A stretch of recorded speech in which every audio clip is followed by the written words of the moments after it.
Delighted to say that I'm joined by Anna Frost of Salmon Running, Hard Rock 100 winner, and we've been doing a day with Anna Frost at Run Coed Y Brenin. And when you first got into running, Anna, did you ever see yourself inspiring others hosting days like this? No, I didn't really. I guess I was going to these days where I was getting inspired by other runners, and I was going to events where I was seeing other runners that had already been in the scene before me, and I had seen what they had done, and I thought that would be cool, and I wanted to be part of it.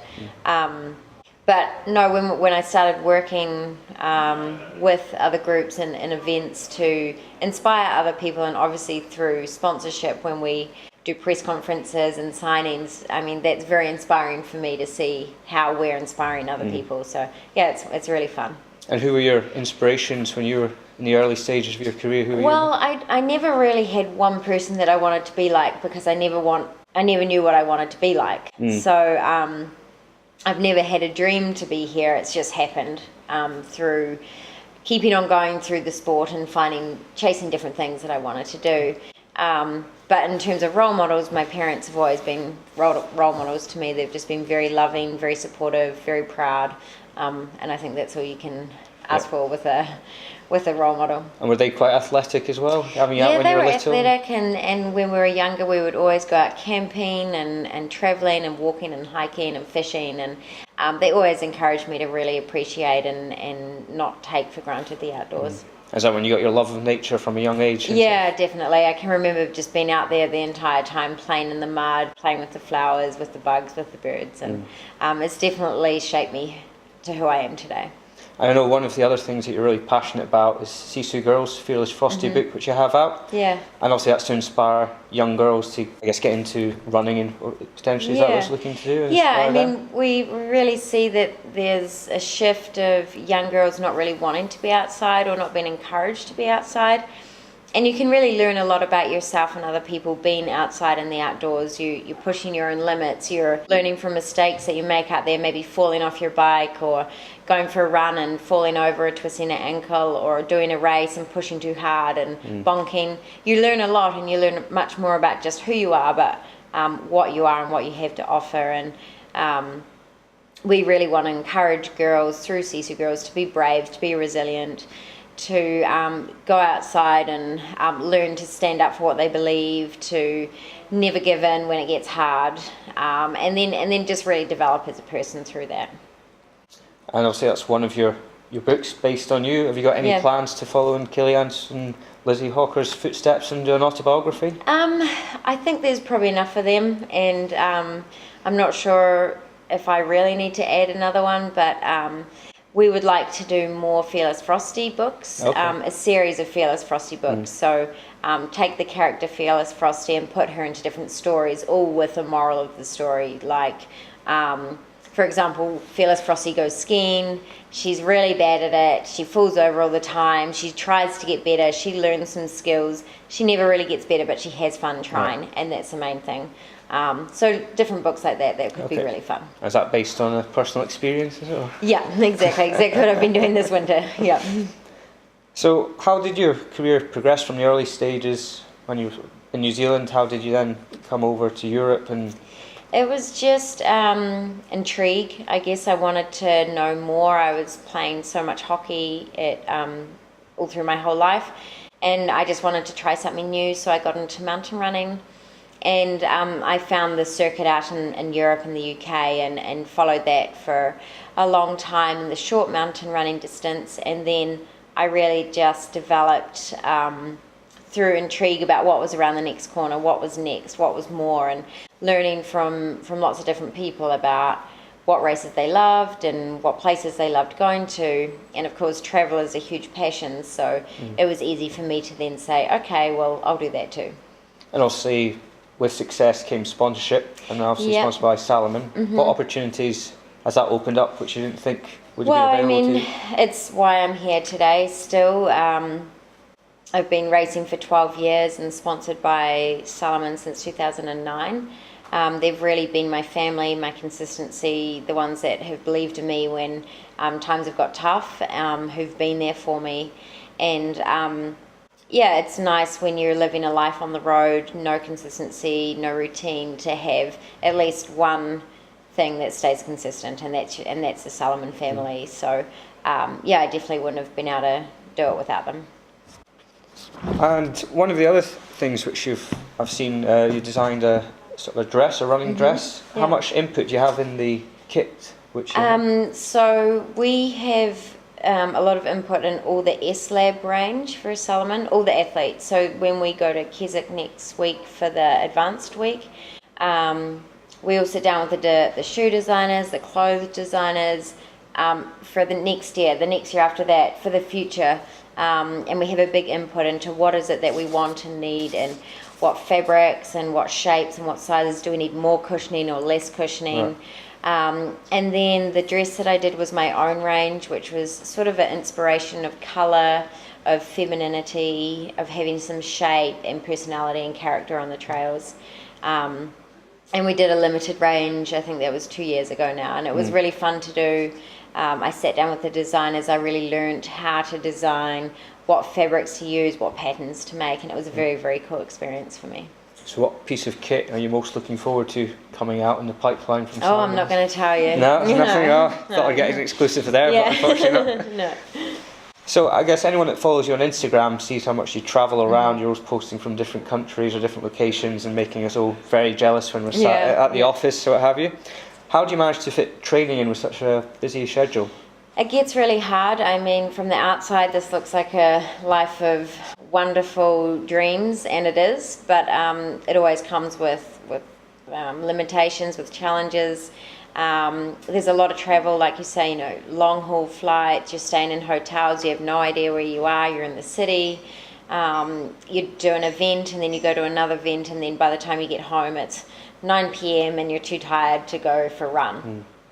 So you don't always get the training in that you would love. It's just making sure that you find the balance and say, okay, I can't do too many more event days in a row. I need to have a run, and I need to go on the mountain, and I need to have my own time. And that's just managing yourself well. And it's also accepting that you're there because of the sponsor, and you know that you're inspiring other people, and I get inspired by those other people too. So in the end, it's all a nice big circle that we've created. And is there such a thing as a structured training week for you, or is it very much fitting around quite a fluid based on all the... Yeah, I mean, it goes in between having a little bit of structure, sort of a 6-week program that I try and stick to, which is fairly consistent during the week before a big race.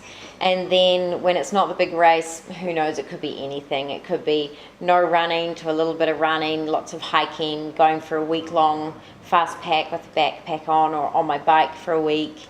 So it really goes between having some structure and not. And that's also based on whether it's race-specific training? Racing or not, exactly, yeah. And in the last couple of years, you've increased your distance. So I think you've done 2 100-mile races now and won both, is it? Correct? Yeah. So a perfect record. Yeah, exactly. No pressure for any future ones. Yeah, I know.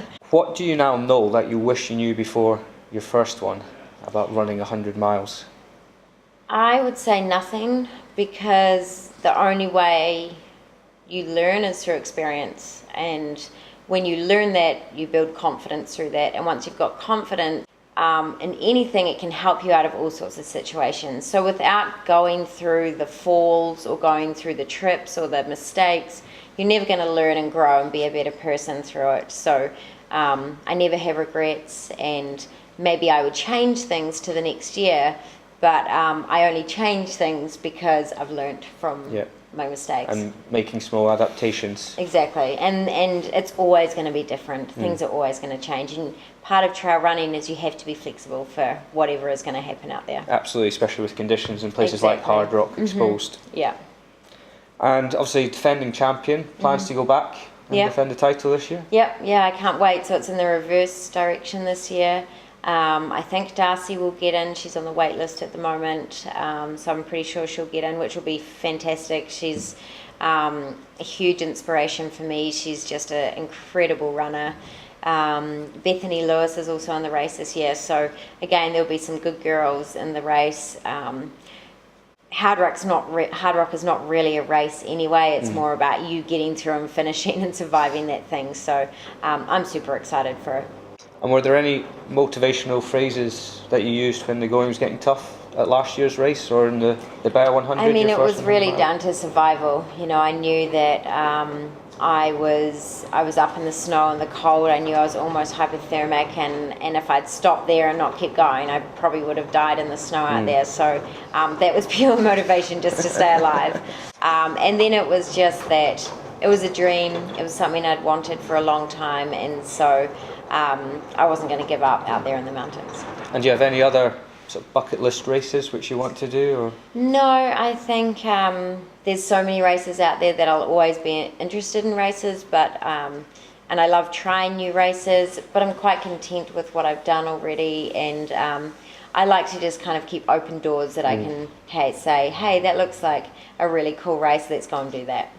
And is the focus kind of shifting from racing to doing other projects, like some of the filming work you've been doing, is that? Yeah, I'll still always race, but just maybe not in such high profile races anymore, but I'll probably still do a few of those, but also the fastest known time projects are really interesting for me.